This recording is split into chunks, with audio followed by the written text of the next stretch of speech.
Hello everyone, मैं आज आपके लिए एक चाइनीज़ ड्रामा लेकर आई हूँ जिसका नाम है हाइड एंड लव। ये कहानी एक क्लासरूम से स्टार्ट होती है जहाँ क्लास में टीचर पढ़ा रहे होते हैं और हमारी फीमेल लीड जिसका नाम जैनजी है उसका बिल्कुल भी मन पढ़ाई में नहीं लग रहा होता है और वो क्लास के दौरान भी ड्राइंग कर रही होती है। उसे ड्राइंग करना इतना ज़्यादा पसंद होता है कि वो ड्राइंग में इतनी बिजी हो जाती है कि उसको पता ही नहीं चलता कि टीचर उसे गुस्से से कब से देख रहे हैं। तभी टीचर गुस्से से उसका नाम ज़ोर से चिल्लाते हैं जिसे सुनकर हमारी फीमेल लीड बुरी तरह से चौंक जाती है और क्लासरूम में सबके सामने खड़ी हो जाती है और टीचर को देखने लगती है। तभी टीचर उससे कहते हैं कि बताओ अभी मैं क्लासरूम में क्या पढ़ा रहा था। ये बात सुनती वो अपने फ्रेंड की तरफ देखती है जो उसे अपनी नोटबुक से क्वेश्चन दिखाती है जिसका आंसर वो टीचर को करती है। तब टीचर कहते हैं कि मैंने तो अभी ये पढ़ाया ही नहीं तो तुम इसका आंसर कैसे कर रही हो। ये बात सुनते ही हमारी फीमेल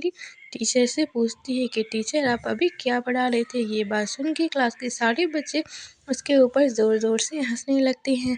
और टीचर सबको गुस्से से शांत करवाते हैं। अब वो टीचर को राइट आंसर कर देती है लेकिन फिर भी टीचर उससे नाराज़ रहते हैं और टीचर कहती हैं अगर तुम्हारा यही एटीट्यूड रहा तो तुम कभी आगे नहीं बढ़ पाओगी और कल अपने पेरेंट्स को स्कूल लेकर आना। ये बात सुनती ही हमारी फीमेल लेट चौंक जाती है और गुस्से से अपनी सीट पर बैठ जाती है। उसने जो भी ड्राइंग की होती है उसको वो बुरी तरह से ख़राब करने लगती है और वो पूरी ड्राइंग को वो ख़राब कर देती। तभी क्लास ओवर हो जाता है और टीचर और कुछ बच्चे क्लास से निकल जाते हैं और उसके फ्रेंड उसके पास आके अपनी बिहेवियर के लिए माफ़ी मांगती है पर हमारी फीमेल लीड उसे इस चीज़ के लिए भी इग्नोर कर देती है और उसके फ्रेंड उससे कहती है कि चलो बाहर घूमने चलते हैं। तभी क्लास के कुछ बच्चे आ जाते हैं विंडो के पास जो उसके फ्रेंड को कहते हैं कि जैनजी को बाहर लेके आए जिसके लिए वो मान जाती है और वो अपने फ्रेंड के साथ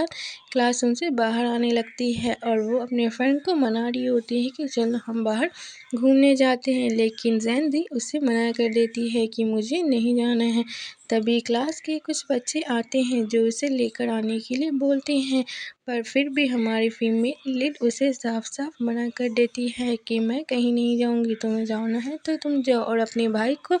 जॉनसन को मैसेज करने लगती है जिसे वो मैसेज करके कहती है कि भाई प्लीज़ तुम घर आ जाओ, तुमने तो मुझे अकेला ही छोड़ दिया है और ढेर सारी मुझे सेंड करने लगती है पर उसका भाई उसके मैसेज को पढ़ने के बाद इग्नोर कर देता है और फिर मैसेज करता है कि मैं घर नहीं आऊँगा। इस मैसेज को पढ़ते ही वो अपना मुंह बनाने लगती है और अपने घर के लिए निकल जाती है और बहुत टेंशन भी होती है कि अब मैं मॉम डैड को क्या बोलूँगी। तभी वो घर पहुंचती है तो वहाँ एक पपी मिलता है जिससे वो प्यार करने लगती है और कहती है कि तुम प्लीज़ मेरे भाई जैन की तरह मत बनना, वो बहुत ज़्यादा बुरा है।